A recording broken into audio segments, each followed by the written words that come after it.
Okey, Assalamualaikum warahmatullahi taala wabarakatuh.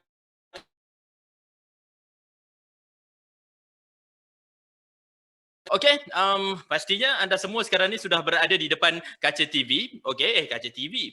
Di depan anda punya skrin, tak kira anda punya laptop, komputer riba ataupun anda punya skrin phone, okey, ataupun telefon pintar. Okey, jadi saya ucapkan selamat datang kepada anda semua. Ini adalah persidangan V-Expo tahun 2021, okey, dan ini adalah conference yang terakhir untuk hari ini.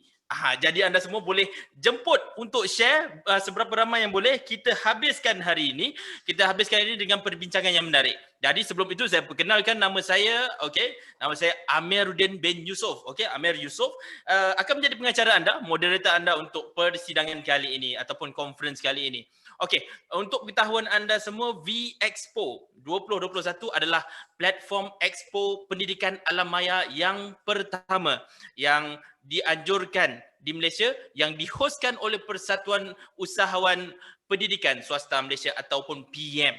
Melalui expo ini, ibu bapa boleh menerokai pilihan-pilihan pendidikan untuk anak-anak anda, yang pastinya ia berdekatan dengan rumah anda, mengikut kepada kesesuaian dan juga permintaan anda. Dan yang paling ironinya, anda semua masih berada di rumah anda sekarang ini. Selain itu, V-Expo juga telah membuat ataupun pembentangan ataupun forum konfrontasi, conference dan juga macam-macam lagi untuk membantu ibu bapa menambah ilmu pengetahuan yang berkaitan dengan proses pembelajaran anak-anak anda. Juga perkara berkaitan pembesaran kanak-kanak. Okey, jadi kepada anda yang masih belum berkunjung ke V-Expo, saya minta anda semua untuk klik di pautan link yang telah disediakan di ruangan komen, ataupun jikalau anda masuk daripada kami punya Zoom link, okey, anda semua boleh cari, okey, anda semua boleh klik di pautan chat box, okey, dan anda boleh mula mendaftar sekarang kerana ini memang serius, perkara yang serius. Anda boleh mendaftar sekarang kerana um, anda boleh mendapatkan hadiah melalui kunjungan-kunjungan anda ke gerai-gerai di V-Expo. Okey, jikalau anda ingin tahu, okey, cabutan bertuah akan dilangsungkan pada malam ini dan anda mungkin berpeluang untuk membawa pulang hadiah-hadiah yang bernilai lebih kurang, okey, mungkin lebih daripada RM10,000 Malaysia. Ya, anda hanya perlu daftarkan diri anda sekarang di V-Expo dan dapatkan seberapa banyak mata yang anda boleh dengan cara anda berkunjung ke gerai-gerai yang telah terdapat di dalam. Tak kisahlah sama ada anda masuk daripada PC entrance ataupun mobile entrance. Okey, jadi okey, mungkin anda adalah yang bertuah pada malam ini kerana ada antara hadiahnya termasuklah telefon pintar, perkakasan dapur dan juga voucher-voucher yang menarik daripada pastinya daripada sponsor-sponsor kita. Okey, sebelum saya mulakan, okey, saya lihat dah ada mata yang memerhati. Sebelum saya mulakan, okey, pastinya sekarang ini uh, Dr. Khairul Anwar, Dr. Muhammad Khairul Anwar sekarang ini sedang bersiap sedia dengan slide-nya dan juga dengan audionya. Jadi mungkin Dr. Khairul Anwar dah bersedia ke belum sebelum saya mulakan, kerana saya selepas ini akan uh, menerangkan kepada mereka tentang kita punya peraturan. Peraturannya mudah sekali, okey. Peraturannya adalah seperti berikut. Ketika pengucapan, okey, ketika Dr. Khairul Anwar, Dr. Muhammad Khairul Anwar sedang menyampaikan bukan perutusan lah, sebenarnya talknya, okey, apa yang dia ingin sampaikan, okey. Anda semua dikehendaki untuk share ke seberapa banyak tempat yang boleh, okey. Jikalau anda di dalam Zoom, pastikan anda semua dalam mood senyap, okey, mute. Jadi saya tengok mana satu, okey. Okey, baik. Buat masa sekarang ni Dr. Muhammad Khairul Anwar masih lagi dalam standby mood. Saya minta Dr. Khairul Anwar untuk membuka membuka skrinnya, okey. Dan kemudian pastikan jikalau anda ingin berbual atau berbicara di komen-komen, pertama sekali yang murni-murni sahaja, dan yang kedua pula pastikan ada kaitan dengan topik yang kita akan sampaikan sebentar saja lagi. Okey. Mungkin doktor ada mendengar saya sekarang, doktor? Ada. Okey, baik. Doktor, mana gambar doktor? Video doktor? Risau saya doktor tak keluar video. Video yang tak keluar. Risau saya doktor tak keluar video, doktor. Okey. Sebelum doktor bersiap sedia dengan videonya, ingin saya memberi sedikit biodata setelah saya research okey. Sebenarnya Dr. Muhammad Khairul Anwar ini adalah founder kepada Anugerah Cahaya Care dan Terapi Center. Okey. Ia adalah center di mana khas untuk kanak-kanak yang istimewa, yang memerlukan pendidikan yang khas seperti autism ataupun slow learner dan juga mempunyai ADHD ataupun ADD speech ataupun language delay, dan khasnya untuk kanak-kanak daripada umur 4 hingga dan ke atas, dan juga yang baiknya, yang terbaiknya, di samping itu Anugerah Cahaya Care Center juga menyediakan kelas fardu ain dan mengaji untuk anak-anak yang istimewa ini. Jadi bayangkan, kita selalu memandang pendidikan itu adalah pendidikan untuk yang swasta dan juga kerajaan. Tetapi ada satu lagi section yang kita lupa. Sebenarnya anak-anak yang memerlukan pendidikan yang lain daripada yang lain. Okey. Jadi doktor dah bersedia ke doktor? Saya nak pass kat doktor ni sebenarnya ni. Belum lagi nampaknya tu. Tak apa, kita teruskan lagi. Okey. Nampak macam dah bermula. Okey, doktor. Okey, risau saya. Okey, doktor. So nextnya adalah saya serahkan kepada doktor. Silakan doktor. Alright. Doktor Muhammad Khairul Anwar dengan tajuk hari ini, pendidikan anak berkeperluan khas, kesedaran dalam kalangan ibu bapa dan guru-guru. Silakan. Selamat datang. Okey. Terima kasih moderator Cik Amir Yusof. Okey. Berpandukan kepada tajuk kita, yang pertamanya saya nak buka dulu. Okey, buka dulu tentang apa yang dikatakan dengan pendidikan khas dan apa kandungan yang ada, apa yang kita di pihak swasta dan juga ada juga di pihak kerajaan untuk menaikkan, untuk memperkenalkan tentang pendidikan khas ni. Dan saya dalam perjalanan kita dengan rencah pendidikan. Saya katakan sebagai rencah pendidikan sebab ada banyak peluang pembelajaran untuk murid di luar sana bermula daripada umur 2 tahun ke atas dan ada juga yang bermula lebih awal. Kalau kita lihat dia ada play school. Kalau kita lihat lepas play school dia ada pembelajaran taska, tarika, barulah ke peringkat sekolah rendah, sekolah menengah dan peringkat pengajian tinggi. Okey. Dia adalah satu perjalanan pendidikan sehinggalah seorang kanak-kanak tu jadi dewasa. Dan bila dia dewasa dia ada pilihan yang banyak pula selepas itu. Nak buat diploma, nak buat ijazah, nak buat masters dan PhD, itu adalah pilihan di tangan.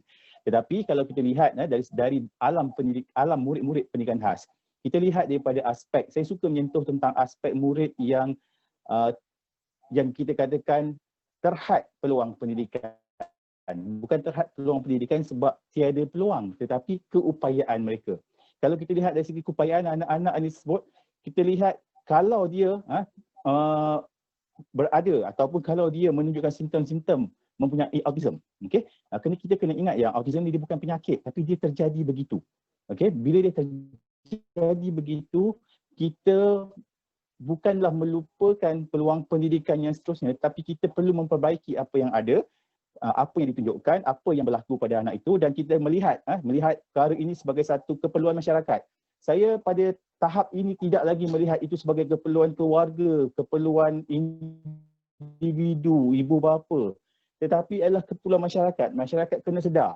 Kita sebagai pengusaha-pengusaha tadika, taska di peringkat di dalam negara, kita kena sedar bahawa ada ramai anak-anak yang tidak sesuai belajar di tadika biasa, tetapi mereka sesuai belajar di pusat intervensi. Contohnya macam saya lah, saya buka pusat intervensi. Jadi di situ ada pelbagai keperluan yang kita boleh penuhi. Tidak nafikan juga memang ada tadika-tadika ataupun taska-taska yang bagi peluang, bagi peluang untuk anak-anak yang menunjukkan simptom-simptom hyperaktif. Ada yang sudah dikelaskan sebagai ADHD, ada yang dikelaskan sebagai autism, ada yang nampak jelas. Contohnya Down syndrome. Kita nampak keperluan tersebut di mana mereka.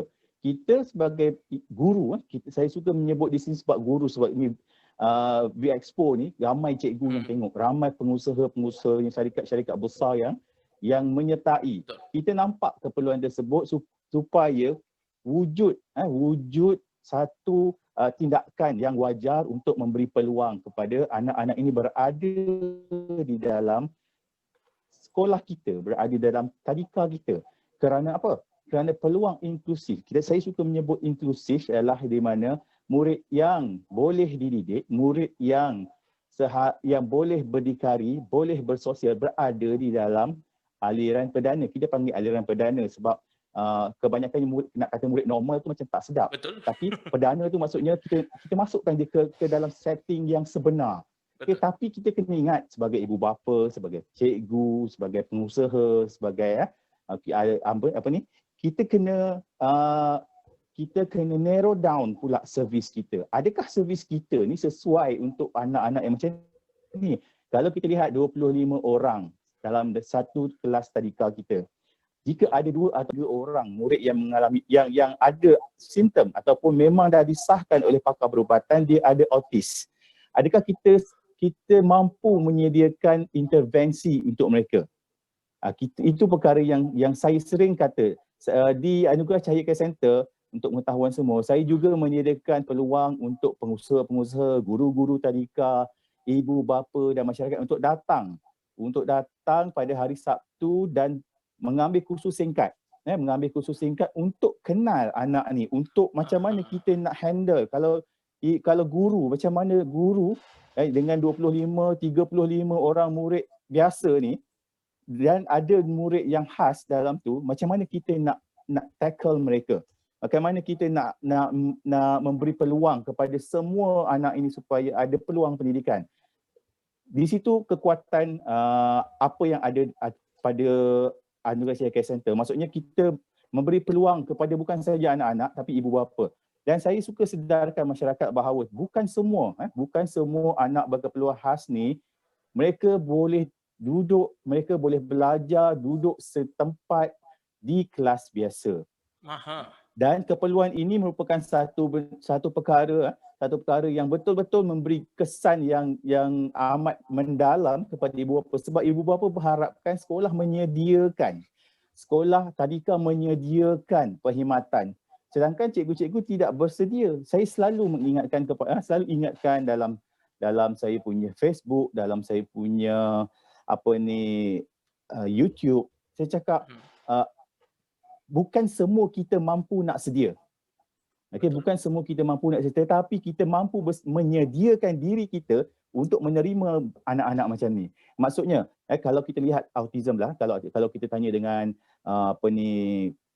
Genius Kurnia, macam mana mereka mendidik? Sebab mereka ada satu pusat intervensi. Pusat intervensi mereka cukup lengkap.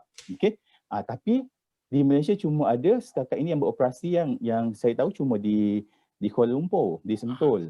Bagaimana pula dengan anak-anak yang lain? Sebab autism ni dia menunjukkan satu peningkatan jumlah murid yang menunjukkan ciri, bukan yang dah declare, bukan yang doktor pakar kata, tapi yang menunjukkan ciri. Ada juga tadika, dia telefon saya, tanya, Dr. Hairul, macam mana saya nak handle budak ni? Budak ni tak boleh duduk diam langsung. Alamak. Tak boleh duduk diam langsung. Macam mana nak handle? Saya cakap, saya tak boleh nak jawab tanpa melihat muridnya. Saya tak boleh nak menjawab tanpa melihat budaknya. Betul. Saya kena interview parents, saya kena tengok apa yang dia boleh. Saya kena narrow down saya punya saya punya view untuk dia supaya saya dapat 2-3 point yang mana kita polish dulu. Kita kena ingat, murid khas, kita kalau di pendidikan prasekolah biasa kita akan refer ke SPK saja kan. Betul. Itu semua ada tunjang-tunjangnya. Okey. Dah ada panduan sebab murid perdana, murid normal ni, murid perdana ni dia ikut kurikulum yang dah ada. Dia ikut sukatan yang dia dah ada, tapi murid khas tidak. Murid khas kita yang ambil daripada kurikulum tersebut dan sesuaikan untuk dia. Saya selalu cerita daripada guru-guru yang ikut kursus saya, kursus hujung minggu tu, saya selalu cerita, saya kata kita memang betul kita punya panduan adalah syllabus sedia ada yang dikeluarkan oleh bahagian pembangunan kurikulum. Tetapi syllabus, tetapi sukatan apa yang kita nak ajar, kita perlu rancang. Kita perlu rancang dalam bentuk, kalau pada saya, merancangnya senang.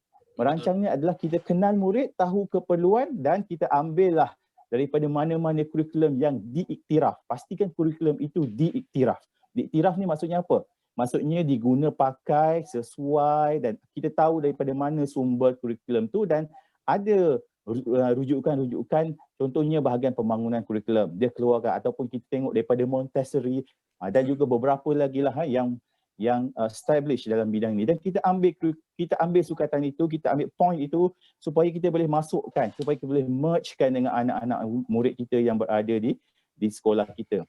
Kalau, saya selalu cakap kalau sebab orang kata tak baik cakap kalau, tapi saya kena cakap kalau. Kalau saya tak cakap kalau, nanti semua benda akan dimasukkan. Semua benda akan diletakkan. Budak khas ni dia macam satu jar yang kosong. And then kita nak masuk apa yang sesuai. Kalau jar kaca, kita awal-awal letak batu, letak air dulu, terus pecah. Betul. Sama dengan anak khas ni. Kalau dia keperluannya adalah untuk dia belajar kawal diri dia. Untuk dia belajar duduk sekejap, gunakan alat-alat manipulatif. Kalau dia boleh duduk diam dalam masa 5 minit, saya cakap kalau dia boleh duduk diam fokus dalam masa 5 minit sehari. Kalau murid biasa kita ada 3 jam. Kalau murid yang ada simptom-simptom autism, masalah pembelajaran, hyperaktif, ADHD dan sebagainya tu, kalau kita berjaya fokus kita berjaya menarik perhatian dia 5 minit sehari dalam 3 jam yang kita ada tu, insya-Allah dia akan berjaya. Insya-Allah kalau benda yang kita nak ajar dia baca, dia boleh baca. Sebab dia umpama sebuah jar. Kita ambil kurikulum bersesuai, letak masuk. Tapi jangan letak macam kita curah air.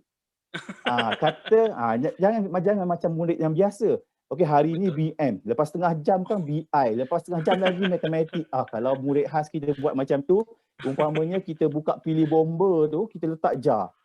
Kita letak dalam berapa? Tak sampai 0. berapa saat dah penuh. Kalau murid khas yang ada masalah kognitif, kita duk curah dia macam tu, kesian budak tu. Okey, kesian dia. Dia perlukan rancangan pendidikan individu. Okey, saya selalu sebut keperluan rancangan pendidikan individu. Kalau kita refer kepada peraturan pendidikan khas 2013. Dalam peraturan pendidikan negara kita, dia ada satu pecahan lagi. Peraturan pendidikan khas 2013. Dalam tu dah jelas mengatakan mesti kita ada perancangan dalam bentuk RPI. Okey?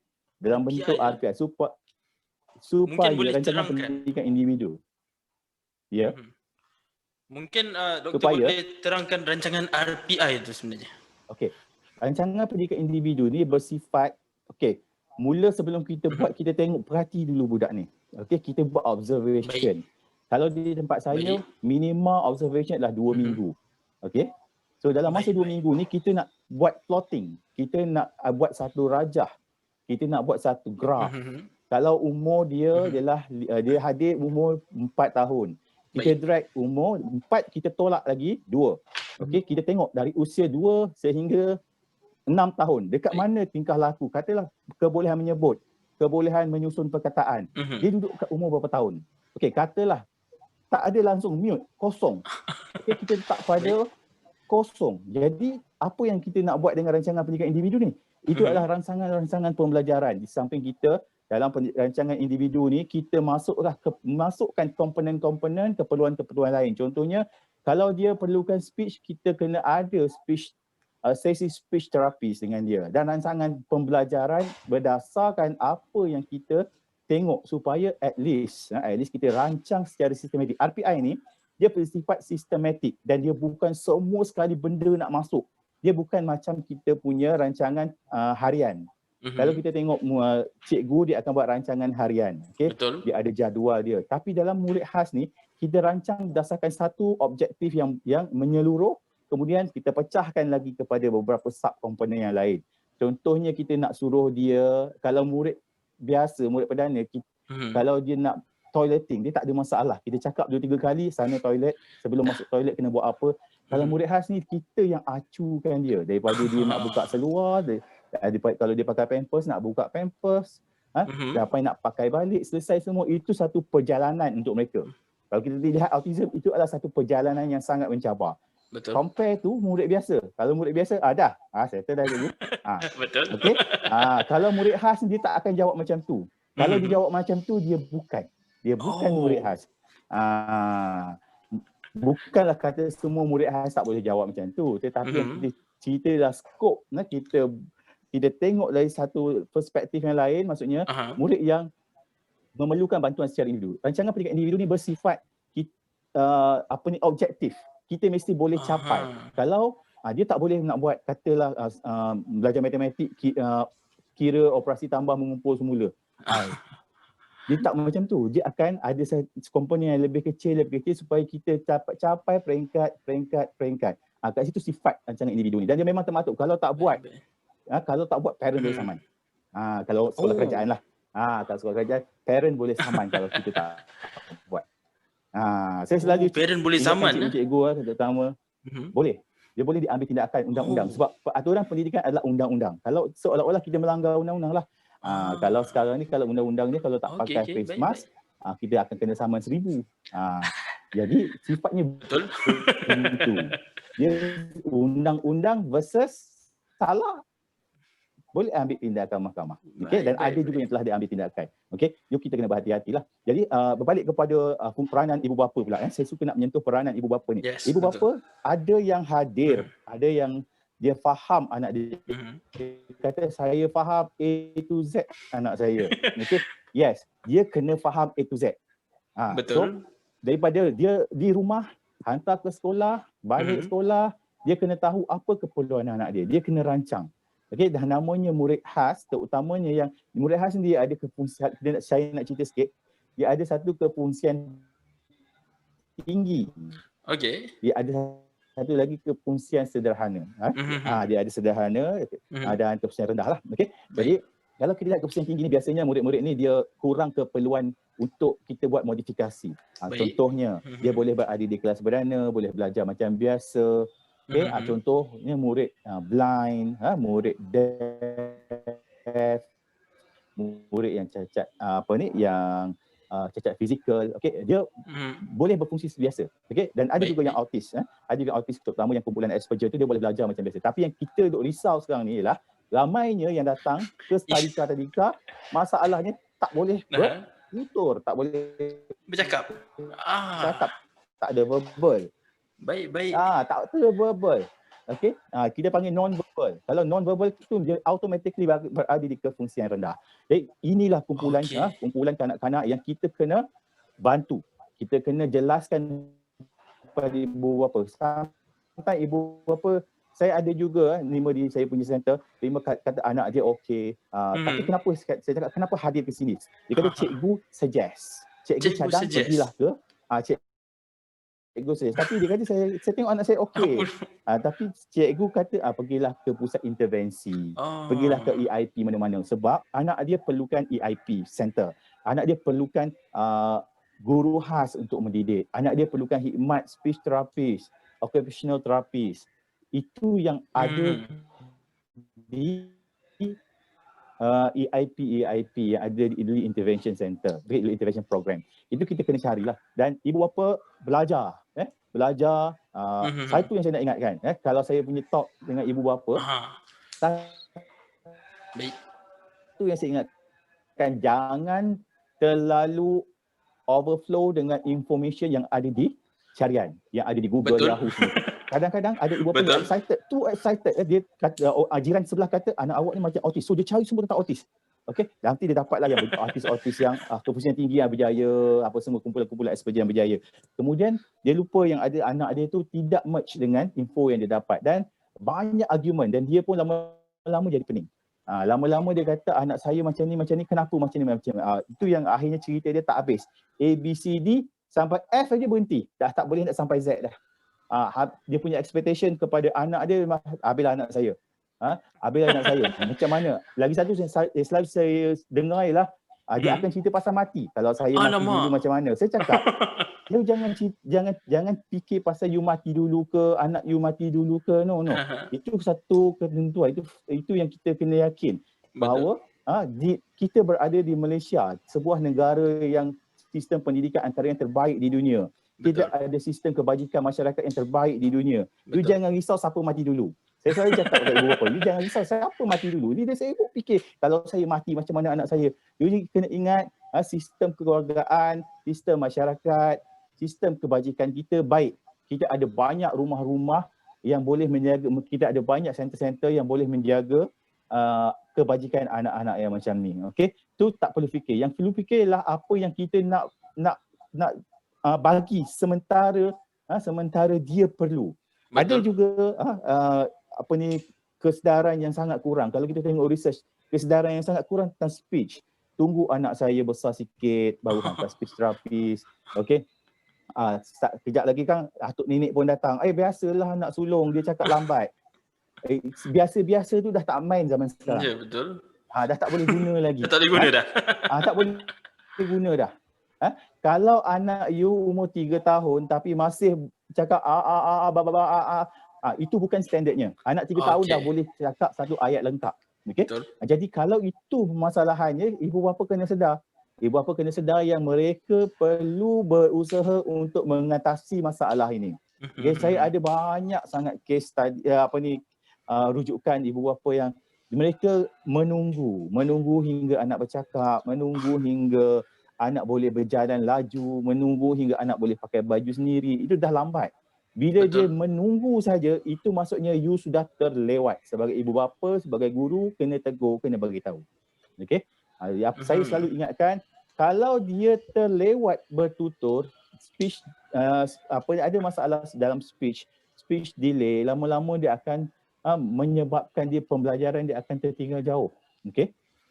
Ada juga yang memang dia datang dengan pakai baju pun tak betul lagi, pakai butang tak boleh. So di mana letaknya dia? Mereka anak-anak ini jangan kita tunggu untuk dia boleh sendiri. Kita kena ajar. Kalau kita tak mampu ajar, kita carilah EIP, carilah early intervention program. Kita kena ingat dia ada satu stigma. Dia ada satu stigma dalam masyarakat. Dia kata kalau anak itu tak capai satu kemahiran, dia OKU. Alamak. Tidak semestinya dia kalau tak bertutur dalam masa 3-4 tahun dia adalah OKU. Tidak. Okey. Itu kena faham. Dan ada juga yang memang dah nampak jelas tapi tak ngaku. Tak mau menerima tiga huruf tu. Tak mau. Denial. Kalau boleh tak nak dengar. Tak nak terima. Ada juga datang ke tempat saya dulu, saya kata ini macam autis tapi saya tak boleh nak cakap. Kena jumpa doktor perubatan. Saya ni doktor falsafah, lain ceritanya. Kena jumpa doktor perubatan, nanti dia cerita macam mana. Terus tak datang-datang sampai sudah. Terus tak nak jumpa lagi dah. Tak nak jumpa dah. Tak nak jumpa dah Dr. Hairul, nak pergi cari orang lain yang kata anak dia okey.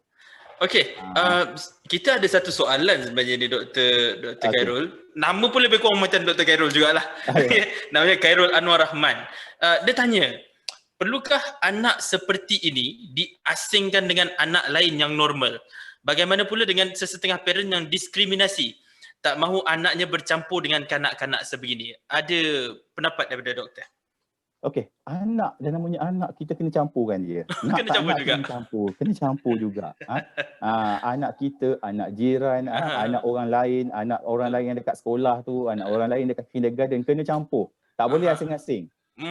Sebab sifat inklusif. Kita ada satu perkataan yang disebut sebagai inklusif. Inklusif tu maksudnya memberi kesamarataan. Kesamarataan. memberi peluang untuk semua golongan berada dalam satu setting yang sama. Betul, Okey. betul. Tapi tak adalah syarat-syaratnya nanti. Takkan yang asyik nak pegang pisau je kita nak samakan. Itu lain cerita. Okey. Jadi anak-anak yang macam ni kita kena bagi peluang. Ada juga ibu bapa yang asal tak nak malu nak bawa anak dia yang kadang-kadang terguling-guling kat supermarket. Okey, pergi hantar dekat orang jaga, nanti dah habis shopping pergi ambil. Itu depends pada ibu bapa lah. Sebab kalau kita nak cakap nak bagi nasihat tu boleh berbuih dalam mulut. Boleh tak habis kita nak cerita. Tapi sifat inclusiveness memang wujud. Kalau kita akan dapat lihat dalam masa 5-6 tahun akan datang, okey, dengan pelaksanaan inklusif di peringkat sekolah, kalau kita lihat, kita akan ada satu generasi yang menerima anak-anak macam ni. Sebab di peringkat sekolah, terutama di prasekolah dan sekolah rendah, sekolah menengah, anak-anak yang mempunyai keperluan khas ni, mereka dah diadunkan bersama dengan murid biasa. Murid perdana ni dah faham, kebanyakan mereka dah tahu, dah boleh bagi peluang, dah boleh bergaul, boleh menegur. Dan kalau di tempat saya sendiri, dia bukan satu benda yang pelik. Dia bukan macam 15 tahun yang lepas. Budak ni berada dalam situasi biasa, dia nampak pelik. Yes, memang nampak pelik tapi dia bukan satu kepelikan. Bukan satu kepelikan, betul. Bukan satu kepelikan. Dia adalah satu normalisasi dalam masyarakat. Betul, kita kena ambil ini sebagai posisi. Dan insya-Allah dengan usaha kerajaan melalui Kementerian Pendidikan Malaysia, kita nampak akan wujud satu generasi yang akan datang 5-6 tahun akan datang.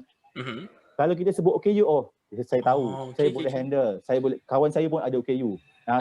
Itu adalah benda yang sedang berlaku sekarang. Proses itu sedang berlaku. Sebab sekolah-sekolah semua sedang melaksanakan inklusif. Sekolah-sekolah semua tak boleh inklusif akademik, mereka inklusif sosial. Mereka ada program-program khas. Mereka kalau buat program jemput budak pendidikan khas join sekali. InsyaAllah. Kita tak perlu takut. Sebab tu saya kata jangan fikir you mati dulu. Jangan fikir anak you mati dulu. Masyarakat ada. Betul. Masyarakat sekarang sedang dididik. Betul. Bukan satu jenis inklusif ni untuk murid perdana, untuk orang normal senang cerita. Okey. Ini bukan satu proses belajar dengan peperiksaan. Dia adalah satu proses belajar kemanusiaan. Belajar kemanusiaan ni dia berpanjangan.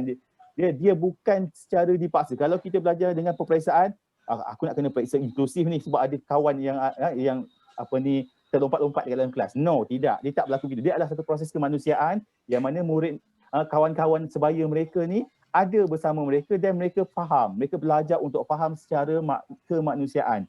Okey, jadi mereka insya-Allah keluar nanti akan wujud satu generasi yang faham tentang anak-anak ini. Dan ibu bapa saya tegaskan, bawalah mereka ke dalam masyarakat. Bawalah mereka sebab kalau dari segi peluang pendidikan, bagaimana yang saya jelaskan tentang zero reject policy yang Kementerian Pendidikan laksanakan sejak 2-3 tahun yang lepas. Betul. Okay. Memang satu bentuk tindakan yang sangat proaktif. Maksudnya kat sini mereka semua diberi peluang untuk belajar, tak kira di swasta, tak kira di kementerian di bawah kerajaan. Anak-anak ini ada hak. Hak mereka adalah untuk belajar, hak mereka adalah untuk mengikuti pendidikan. Tak kiralah dia pergi ke swasta ke, dia pergi ke kerajaan ke, itu tak ada masalah. Okey. Jadi tidak ada rejection. Tidak ada rejection maksudnya kat sini dia budak pendidikan tak boleh, kita sekolah kita nanti habislah kita punya reputasi pandangan reputasi kita. Tak ada. Dia tak boleh cakap macam tu sebab undang-undang dia kata boleh jalankan. Undang-undang kata kena buat, you mesti buat. Okey. Ibu bapa jangan risau. Berdasarkan zero reject policy ni ada macam-macam intervensi lagi untuk kita pastikan yang anak kita ni berada di aliran, berada di dalam masyarakat, bersosial pada masa akan datang. Dan insya-Allah bila mereka bersosial, bila masyarakat dah nampak anak ini, baru mereka percaya kebolehan mereka, baru mereka akan wujudkan peluang-peluang pekerjaan. Kalau kita lihat sekarang anak-anak khas ramai yang dah jadi usahawan. Saya ada di Johor ada satu murid ni, masalah pembelajaran, dia ada 500 ekor lembu. 500 ekor lembu. Dia memang tak boleh masuk universiti. Baik. Berdasarkan apa result akademik dia. Tak ambil PUPSR, tak ambil PT3, tak ambil SPM, tapi dibekalkan dengan kebolehan dengan kemahiran. Okey, kalau saya lihat dulu saya pernah berkhidmat di sebuah sekolah di Johor Bahru ni, saya mulakan program transisi. Transisi tu maksudnya saya bawa murid yang boleh diterima oleh satu college ni ke belajar kemahiran, saya bawa ke situ. Bawa ke situ training dalam masa 3 bulan. Okey, lepas keluar ada yang terus sambung pergi bekerja, ada yang balik ke sekolah dan kemudian berbekalkan apa yang mereka dapat mereka kerja. Ada yang dah ikut flow macam biasa dah. Kalau kita lihat dia tak nampak pun dia punya khasnya lagi. Dia boleh kerja macam ni. Walaupun sampai sekarang dah ada anak pun baca pun tak pandai. Tapi dia boleh bekerja. Memang kemahiran yang memang dia tak boleh capai. Kita jangan tunggu anak kita sampai boleh baca baru nak bagi kemahiran. Jangan tunggu anak kita boleh pandai bercakap baru nak ajar membaca. Anak kita lain, dia sangat special. Dia boleh belajar membaca dengan membaca kefahaman. Sebab tu ada punya kefahaman, dia faham, dia kena tulis BIRD tu bird. Dia ambil gambar, dia akan tunjukkan 2 kad ni, ni gambar ni bird. Dia tak ambil dog. Dia tak ambil gambar dog, dia tak ambil gambar cat. Bila dia pegang perkataan bird tu. Maksudnya dia boleh faham. Tak semesti dia cakap teacher BIRD bird. Ini. Itu bukan maksud dia kita kena tunggu sampai murid tu bercakap macam tu. Tidak, jangan tunggu sampai dia cakap. Kalau terutama yang non-verbal ni. Jadi dia faham. Dia faham. Kalau direzekikan satu hari nanti dia bercakap, tak ada masalah benda tu. Betul. Kalau kita duk tunggu dia cakap, anak saya ni belum bercakap, jangan hantar sekolah, anak saya ni belum bercakap, jangan masukkan dia ke tadika. Sampai kalau dah berjanggut anak tu tak bercakap, bila dia nak masuk sekolah? Betul. Sebab di sekolah, di EIP, di pendidikan khas, dia ada cara dia. Cikgu-cikgu dia terlatih. Cikgu-cikgu dia dah mendalami bidang-bidang yang perlu untuk anak ni. Kita jangan tunggu sampai ke tahap macam tu. Sebab peluang tu ada. Peluang tu orang kata pembelajaran di awal usia untuk anak-anak perluan khas ni satu pendekatan, satu usaha yang perlu dilakukan, perlu dibagi kesedaran dalam masyarakat. Guru-guru kena tahu. Jadi doktor, kita sambung lagi. Nampaknya ada orang yang berminat lagi dengan topik hari ini. Okay? Jadi anda semua boleh terus hantarkan soalan seperti Tila Muhammad. Sebenarnya doktor, apakah perkara utama untuk tadika, taska, institusi pendidikan yang baru hendak mula menerima anak-anak khas? Adakah mereka perlukan kemahiran yang tertentu ataupun sebenarnya semua orang pun boleh? Jadi apa kata doktor? Okey. Yang pertama je sebelum terima kena ada knowledge. Knowledge. Kena ada knowledge. Kena pandai membezakan ini dia mungkin autis, ini dia mungkin ADHD. Kalau dah nampak betul-betul jelas macam Down syndrome tu lain cerita. Betul. Dah nampak jelas macam blind tu lain cerita. Betul. Nampak jelas macam deaf tu lain cerita. Sebab saya ada menerima maklumat yang murid ni dia pasang cochlear implant kat sini. Dia deaf. Dia deaf, okey. Deaf, pasang cochlear implant sini. Tapi dia pergi hantar ke sekolah yang tak bercakap juga. So apa guna pasang begini? Mak bapak bayar sampai 60,000, 80,000. Ada yang jual, kawan saya, mak dia siap jual rumah lagi. Nak pasang cochlear implant. Kalau kita hantar ke sekolah yang tak bercakap juga, tak ada makna. Tak ada makna pasangnya cochlear implant. Tak ada makna. Pasal benda tu bila dah pasang aja speaker kat sini, cochlear implant tu, dia macam speaker lah kalau kita tengok kan. Betul. Dia merangsang dia bercakap. Doktor dah sahkan, budak ni boleh bercakap, baru doktor pasang. Dia bukan saya saja ketuk pasang kat sini, tak. Jadi kita kalau baru nak membuka peluang kepada anak ni, kita kena ada knowledge, kena hadir kursus. Sometimes kita hadir kursus, kata hadir kursus dengan saya dapat maklumat ni. Hadir kursus dengan Cik Amir dapat pula maklumat ni. So kita merge. Kita nampak keperluan. Sebab anak khas ni setiap hari dia bagi kita ilmu baru. Betul. Dia bukan macam budak perdana. Budak perdana kita bagi dia ilmu baru. Tapi budak khas ni dia bagi kita ilmu baru. Macam mana nak handle dia? Dia macam, okey cikgu, ini cabaran untuk cikgu hari ni. Saya kencing dalam seluar. Jadi cikgu nak buat apa sekarang ni? Cikgu nak buat apa sekarang? Cikgu lebih-lebih saya gigit. Jadi dia bagi kita ilmu baru. Jadi kita kena, bila kita nak menerima ilmu baru, kita kena ada basic. Sebagai pengusaha-pengusaha tadika, you kena ada basic. Saya ada juga dari segi attitude lah. Kalau kita nak buka satu pusat pembelajaran, kita nak buka EIP, kita kena ada attitude yang baik, iaitu kena belajar, kena ada maklumat. Betul. Kita bukan main suka-suka buka, nanti budak tu duduk terpacar aja kat satu sudut. Budak lain bukan main happy lagi. Budak lain buat aktiviti, anak yang seorang ni duduklah duduk, dia memanjang kat atas lantai. Okey. Memang wujud benda tu. Saya terus terang, saya cakap betul. Saya cakap terus terang, saya dah 20 tahun lebih dalam bidang pendidikan ni. Okey. Tak usah nak apa kata saya nanti saya belajar tentang budak tu. Bila nanti saya belajar tentang budak tu, bila yang you nak belajar, bila yang you nak ajar dia. Ya, betul. Kita jangan rasa kita saya saya ada PhD. Jadi saya buka tadika. Saya boleh ambil je siapa-siapa. Sebab semua saya boleh ajar, doktor lah katakan. Itu antara benda attitude yang tak betul. Betul. Tak kisah you ada apa pun, jadi you ada maklumat, you tahu macam mana nak channelkan budak ini. Betul. And then you tahu macam mana nak meyakinkan ibu bapa yang anak dia akan berkembang. Sometimes kita ada buka, ada juga yang orang yang saya tahu dia buka tapi dia tak ada knowledge. Dia sampai ke satu tahap, dia kata dia anak ini tak ada perkembangan. Bila ibu bapa bawa kepada saya tengok report tu, budak ni bukanlah teruk sangat. Ada caranya lah. Dia ada caranya. Contohnya, murid autis. Kita guna sistem PAC. Sistem PAC tu maksudnya kita guna gambar. Kalau nak kata dia nak bagi signal nak pergi toilet, kita letak gambar toilet, kita cakap ni toilet, bawa dia dengan gambar-gambar kat toilet tu.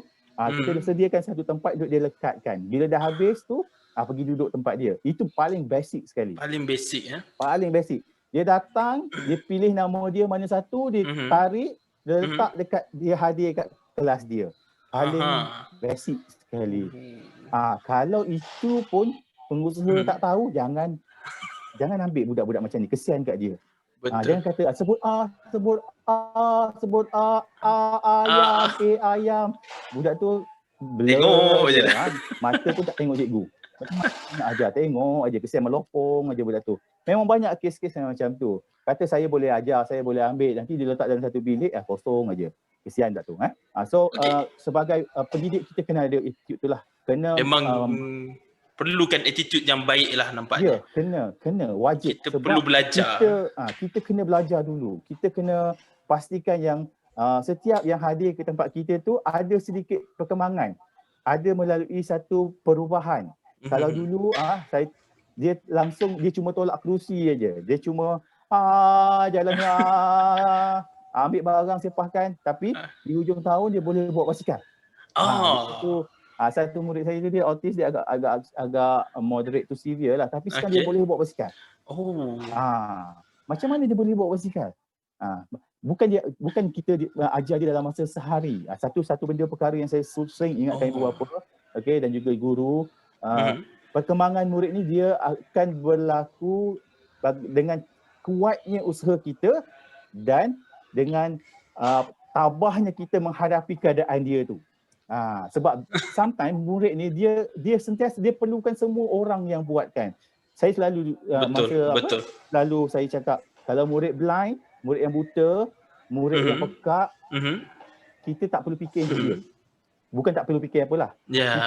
Dia boleh fikir sendiri. Kalau murid yang grup dia masalah pengajaran, di Malaysia ni ada satu grup nama Dalam Pendidikan masalah pengajaran. Dalam masalah pengajaran tu ada sub lagi.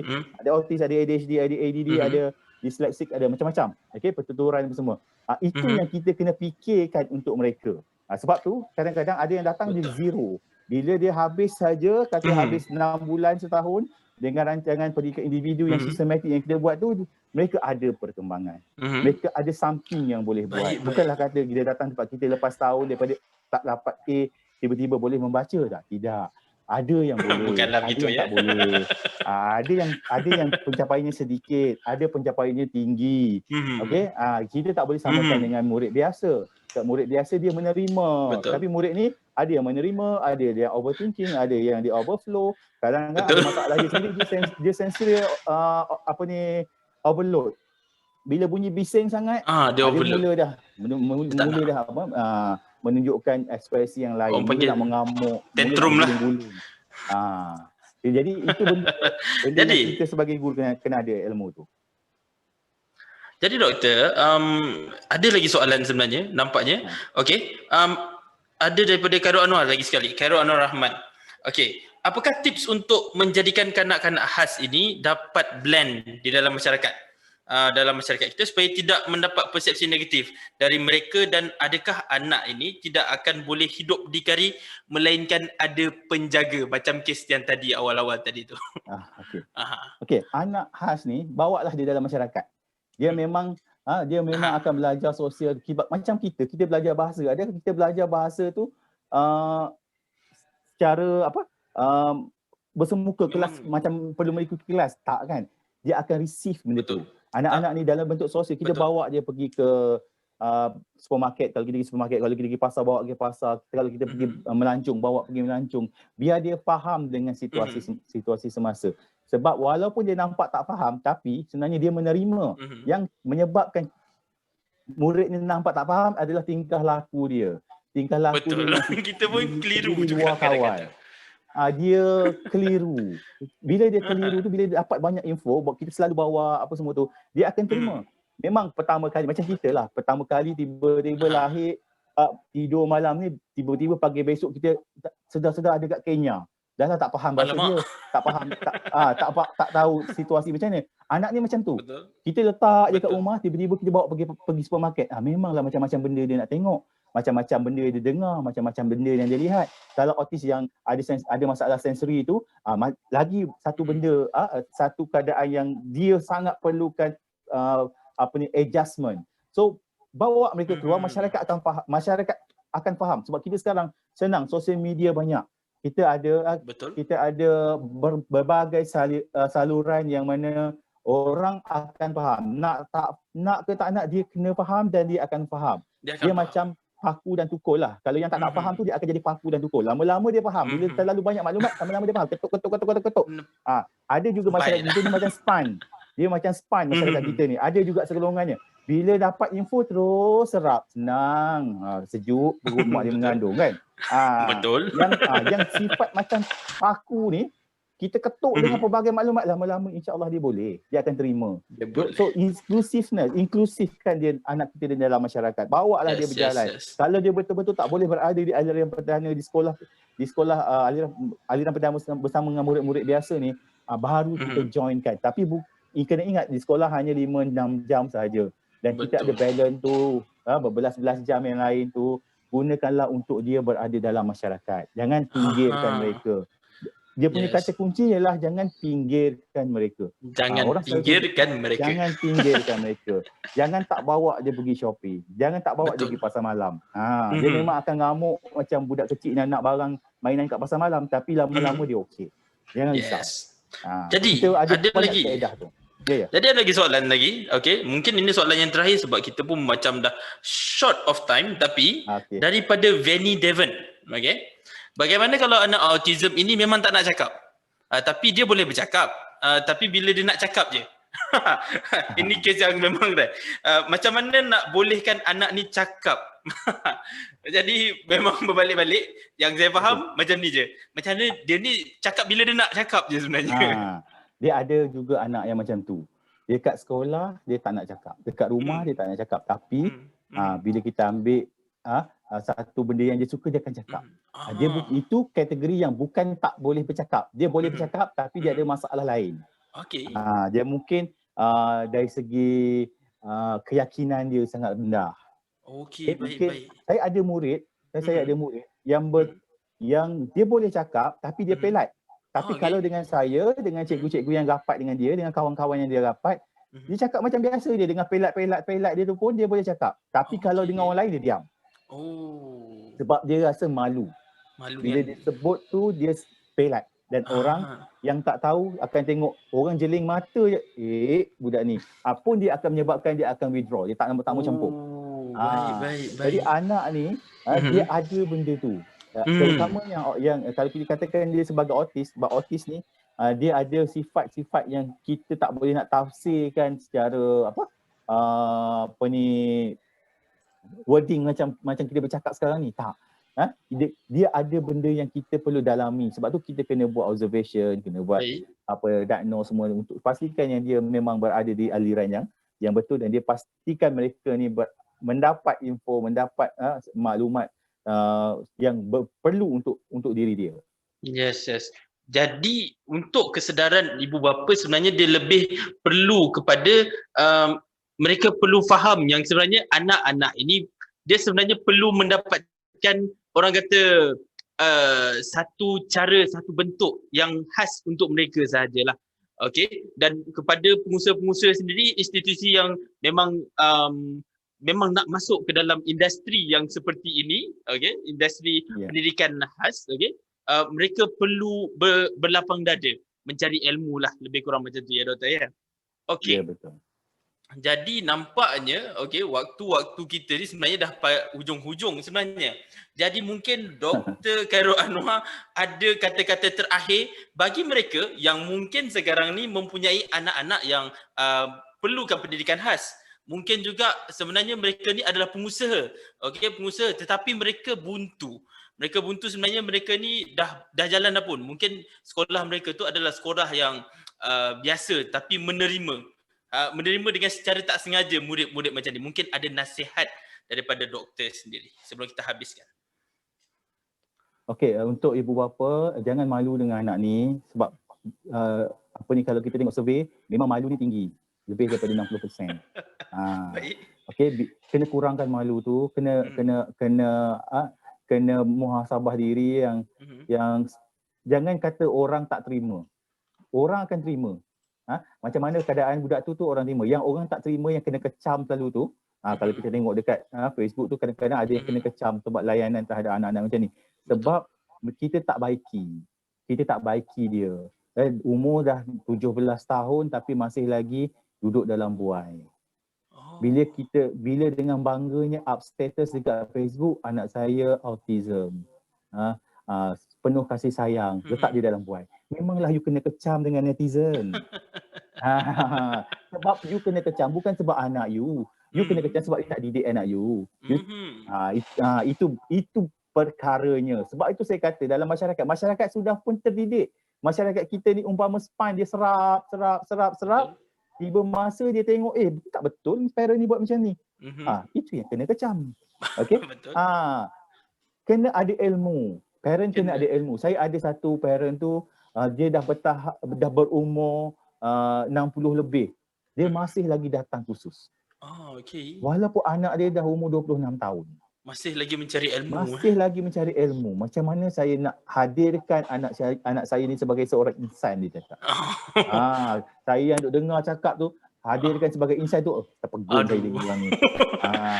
Okay? Jangan putus asa dalam bentuk ilmu, ibu bapa semua, jangan putus asa dalam kita nak memberikan sesuatu untuk anak kita. Okay? Kalau dia ada ADHD, ada hyperaktif, ada autism, terima seadanya dan baiki.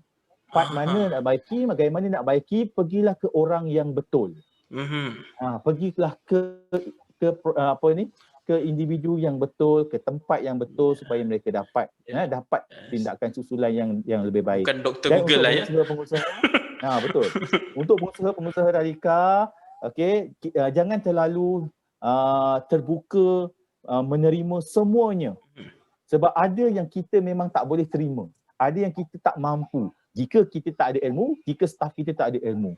Jadi, kalau ada yang dah ambil tu, teruskan dan tambah ilmu. Kalau tengok kat belakang saya ni, walaupun saya dah habis belajar lama, tapi rujukan saya masih ada. Sebab walaupun saya dalam bidang ini saya 20 tahun lebih, tapi saya masih lagi perlu untuk membaca, perlu untuk mencari ilmu supaya saya dapat merge dengan apa yang saya praktikkan. Baik. Sebab apa? Sebab ilmu sebab apa yang saya kata tadi, anak ni sentiasa memberikan ilmu baru pada kita dan ilmu tersebut berada pada ada dalam buku, ada pada orang, ada pada institusi. Itu yang kita kena buat. Kita kena buat tindakan susulan. Okey, saya memang galakkan dari segi inklusif, ya, saya galakkan terima anak-anak ini, okey, tapi yang kita boleh kendalikan. Kalau kita tak boleh kendalikan, kita letaklah ke tempat yang sebenarnya, yang sepatutnya. Dan jangan takut untuk hantar ke sekolah, jangan takut untuk hantar ke EIP, jangan takut untuk berjumpa dengan terapis, jangan takut untuk berjumpa dengan guru pendidikan khas. Sebab mereka ini, bukan kita kata mereka ada ilmu yang penuh, kalau dalam satu balang tu ilmunya penuh, tidak. Betul. Ilmunya sentiasa ditingkatkan. Bila kita dalam bidang kita dah ada ilmu, katalah kita ada ilmu separuh daripada balang tu. Jadi ilmu yang ada ni akan sentiasa menaik. Okey, jadi kandungan ilmu tu sentiasa ada. Jadi setiap apa yang kita lakukan tu dia akan sesuai dengan keperluan anak. Okey, maksudnya dekat sini ibu bapa, masyarakat, guru-guru, pengusaha-pengusaha, ilmu tentang pendidikan khas itu ada di mana-mana. Betul. Tapi kena pandai ambil, kena pandai praktiskan. Jangan ambil sikit sini, sikit sana, sikit sini, kemudian yang jalannya semua surface saja. Bila kita sebut API, oh saya tahu API kena buat. Macam mana nak buat? Saya rasa macam ni. Bila rasa macam ni tu yang tak boleh. Rasa tu lah yang tak boleh tu. Bila rasa yang, bila ada kalau dan rasa. Rasa. Tak kena tu. Tak kena. Sebagai practitioner, you kena tahu. You kena tahu apa nak buat dengan budak macam ni. Dia kadang-kadang dia macam eksperimen. Betul. Dalam masa seminggu ni kita cuba ni. Oh macam tak berapa nak kena. Seminggu lagi cuba ni. Tak salah benda tu. Tak salah. Sebab pembelajaran anak tu dia berterusan. Dia tak ada satu sukatan kata dalam khas ni dia tak ada satu silibus kata bulan sampai bulan Februari anak mesti sampai sini. Bulan Mac sampai sini. Tak. Kalau dia tak sesuai, kita tukar strategi. Dia objektifnya sama, kita nak lihat satu perubahan, tapi strateginya kena pelbagai. Wah, sangat mendalam sebenarnya. Dan okey, kita nak habis tadi, tapi ada satu komen ni sebenarnya bukan soalan lah sebenarnya, tapi cuma alu-aluan sebab datang daripada organizer sendiri. Okey, semasa saya belajar dalam khusus Master of Education, Dr. Khairul memangnya pakar dalam bidang special education. Hebatnya Dr. Khairul, tahniah dan syabas. Itu apa katanya lah. Okey. Terima kasih. Jadi, terima kasih banyak-banyak kepada semua dan terima kasih juga kepada Dr. Khairul, Muhammad Khairul Anwar, Dr. Khairul, kerana bersama-sama dengan V-Expo pada petang ini, satu perkongsian yang padat, satu perkongsian yang sangat-sangat diperlukan, khususnya pada ibu bapa yang mempunyai anak-anak yang memerlukan pendidikan khas dan juga kepada institusi yang sebenarnya sekarang ini bergelut dengan masalah mungkin mereka terterima anak-anak yang perlukan pendidikan yang sebegini dan mereka menggunakan cara-cara konvensional yang biasa. Jadi kepada anda semua perlu ada kesedaran dalam kalangan ibu bapa dan guru-guru. Perlu ada kesedaran kerana macam doktor kata tadi, dalam masa beberapa tahun lagi ini adalah normal yang akan hidup bersama dengan kita. Okey, jadi Dr. Muhammad Khairul Anwar, saya ucapkan terima kasih. Assalamualaikum warahmatullahi taala wabarakatuh dan salam sejahtera. Assalam.